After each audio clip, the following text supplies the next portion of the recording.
ঠাকুর দেহত্যাগের মাত্র কিছুদিন পূর্বে কাশীপুর উদ্যানপাটিতে শ্রীমাকে ডেকে 8টি মন্ত্র শিখিয়ে দিয়ে বলেছিলেন, এসব সিদ্ধ মন্ত্র তোমার কাছে যারা দীক্ষাপ্রার্থী হয়ে আসবে তাদের দিও। এই সিদ্ধ মন্ত্র যাকে দেবে তার ইষ্টদর্শনের পূর্বে দেহত্যাগ হবে না, অন্তত দেহত্যাগের পূর্বে ইষ্টদর্শন হবেই হবে। এরপরে তোমার কাছে আরও অনেকে দীক্ষা নিতে আসবে, তুমি তাদের দিও। ঠাকুরের আদেশ মতো পরে পরে শ্রীমা ওই মন্ত্র দীক্ষাপ্রার্থীদের দিয়েছিলেন। মন্ত্র নেবার পর অনেক জনৈক ভক্তের প্রশ্ন, আচ্ছা মা, মন্ত্র নেবার কী দরকার?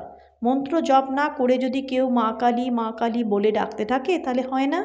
তদুত্তরে শ্রীমা বলেছিলেন, মন্ত্রের দ্বারা দেহ শুদ্ধ হয়, ভগবানের মন্ত্র জপ করে মানুষের দেহ পবিত্র হয়।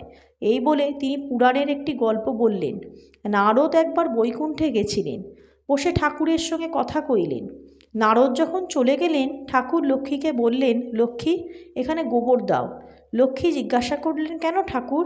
নারদ যে আপনার পরম ভক্ত, তবে কেন এরূপ বলছেন? ঠাকুর বললেন, নারদের এখনও মন্ত্র নেওয়া হয়নি। মন্ত্র না নিলে দেহ শুদ্ধ হয় না, অন্তত দেহ শুদ্ধের জন্য মন্ত্রের দরকার।